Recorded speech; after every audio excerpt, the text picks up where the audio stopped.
ویسے بھی جو ہے وہ دنیا بھر کے جمہوری ملکوں میں کیبنٹ جو ہے وہ آنسریبل ہوتی ہے دونوں ایوانوں میں. صرف قومی اسمبلی میں جو ہے نا اس کو جواب دینا بنائیے, اس کو سینٹ میں بھی جواب دہ بنائیے, اور ہونا بھی چاہیے جواب دہ.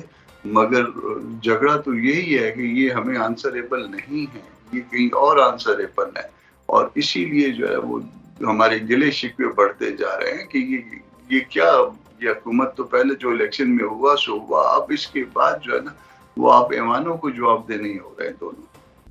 اچھا کامران صاحب, آپ نے کیونکہ گلے شکووں کی بات کی ہے, گلے شکوے بڑھنے کی بات کی ہے, تو اس وقت گرینڈ اپوزیشن الائنس کہاں پر کھڑا ہوا ہے, اور پی ٹی آئی کے ساتھ JUI کے معاملات کس حد تک سیٹل ہو چکے ہیں؟ اس میں ایسا ہے کہ شاید نقطہ نظر کے حوالے سے تو ہم تقریباً جو ہے نا وہ کافی نزدیک آئے ہیں. ان کے ساتھ صرف ایک بات جو ہے وہ زیادہ ہے کہ ان کی لیڈرشپ کو جو ہے ان کو وہ مقدموں کا بھی شکار ہیں, اور وہ زیر عتاب اس حوالے سے ہیں. ہم ابھی تک اس طرح سے زیر عتاب نہیں آئے, تو ان کے ساتھ جو ہے نا وہ ایک بات یہ ایکسٹرا ہے. مگر وہ جو ہمارے اور آپس کے جو ایک تلخ ماضی رہا ہوا ہے, اس کا جو جس کے اوپر بھی آپ ملبہ ڈالیے, جس کو بھی قصوروار ٹھہرائیے, مگر جو ہے نا وہ ابھی تک ہم اس کو اس حد تک لے کے آئے ہیں کہ ہم ورکنگ ریلیشن شپ ہم نے بحال کیا ہے آپس میں. ہم آپس میں بات چیت کرتے ہیں, ہم آپس میں صلاح مشورہ کر لیتے ہیں, ہم آپس میں مل کے کھانے کھا لیتے ہیں. تو اب تک اس سے آگے ہم بڑھ نہیں پائے ہیں. کچھ ہمارے آپس میں جو تحفظات تھے جو میری طرف سے تھے یا JUI کی طرف سے تھے بذریعہ میرے, وہ ہم نے جو ہے نا وہ اسد کیسر صاحب کے حوالے کیے ہیں, اور ابھی تک ان کی طرف سے جواب اس کا بھی نہیں آیا, اور اگر ان کی کوئی ریزرویشنز ہیں تو وہ بھی نہیں آئی. تو یہ چیزیں سامنے آ جائیں, ہم آگے کی طرف جو ہے نا وہ آگے بڑھ رہے ہیں, مگر ابھی تک جو ہے نا اس میں کچھ ٹائم لگے گا. تو کامران صاحب, آپ کا اپنا سیاسی تجزیہ کیا کہتا ہے کہ کیا آنے والے دنوں میں PTI کے ساتھ فاصلہ مزید کم ہو سکتا ہے, یا اسٹیٹس کو ابھی آگے چلے گا؟ میں نہیں کہہ سکتا اس حوالے سے. دیکھیے یہ ڈیپینڈ کرتا ہے PTI کے دوستوں کے اوپر. باوجود اس کے کہ ہم بہت سارے پیجز پہ اکٹھے ہیں, ایک جیسا سوچ رہے ہیں اس وقت, مگر اس کے باوجود جو ہے وہ ہم اپنے اپنے طور پہ اپنے اپنے طریقے سے جو ہے نا وہ عمل کر رہے ہیں, اور اپنی اپنی ہماری جدوجہد ہے. اگر PTI اگر مل کے آگے چلنے کی اس میں وہ ہوئی, کیونکہ ہمارے بعض جگہوں پہ شکوے بنتے ہیں اور شاید ممکن ہے کہ وہ درست ہوں. 26 امینڈمنٹ میں ہم نے ان کو ہر جگہ پہ جو ہے نا وہ آن فورڈ رکھا, اور اس کے بعد جو وہ اس کے بینیفٹ تھے وہ تو انہوں نے لے لی, اور ملبہ ہم پہ ڈالنے کی کوشش. تو ہم یہ ساری باتیں جو ہے نا وہ, یا پھر اس کے بعد 26 امینڈمنٹ جب وہ معاملہ ختم ہو گیا اور وہ ایک بڑے مصیبت سے بچ گئے, تو اس کے بعد پھر رابطے کٹ گئے. تو یہ باتیں ہیں اس میں جو ہے ہم کوشش کر رہے ہیں کہ وہ معاملہ ٹھیک ہو جائے. رابطے گو کے بحال ہو چکے اب, مگر آگے کے لیے کوئی ہم آپس میں ایک دوسرے کے ساتھ جو بھی انڈرسٹینڈنگ ہو اس کو رائٹنگ لا کے اور پھر آگے چلنا چاہتے ہیں. بہت شکریہ ادا کریں گے سینیٹر کامران مرتضیٰ صاحب. ناظرین ہمارے ساتھ موجود تھے, اور بڑے کھل کر سینیٹر صاحب نے حکومت پر تنقید کی, جس طریقے سے قانون سازی ہو رہی ہے ایوان میں اور جو ایوان کا ماحول ہے اس حوالے سے بھی بڑا کھل کر اپنا تبصرہ کیا. ساتھ ہی ساتھ سینیٹر صاحب نے پاکستان تحریک انصاف اور JUI کے درمیان جو ایک گرینڈ اپوزیشن الائنس بنتا ہوا ہمیں نظر آ رہا تھا, اس حوالے سے کوئی بہت زیادہ پرامید ہونے کا ابھی تک تو کوئی اشارہ ہمیں نہیں دیا, لیکن انہوں نے اس امید کا اظہار ضرور کیا ہے کہ آنے والے وقتوں میں ایسا ممکن ضرور لگ رہا ہے, ایسی امید ضرور پیدا ہو رہی ہے کہ پاکستان تحریک انصاف اور JUI مل کر ایک پلیٹ فارم سے باقاعدہ طور پر ایک تحریک گرینڈ اپوزیشن الائنس کی شکل میں لانچ کریں. اب اسی کے ساتھ ناظرین بات کرتے ہیں پاکستانی معیشت کے حوالے سے. کچھ مثبت خبریں سامنے آ رہی ہیں, کچھ اعداد و شمار ایسے ہیں جو سامنے آ رہے ہیں اور جو ہمیں بڑے مثبت اشارے دے رہے ہیں. اللہ کرے کہ ایسا ہی ہو. بہرحال آپ کو بتاتے ہیں کہ گیلپ سروے 2025 سامنے آیا ہے, اور گیلپ سروے 2025 کے مطابق پاکستانی معیشت کے حوالے سے درست سمت کے واضح اشارے جو ہیں وہ سامنے آ رہے ہیں, مل رہے ہیں. ساتھ ہی ساتھ 55% پاکستانی جو ہیں وہ کاروبار میں بہتری کی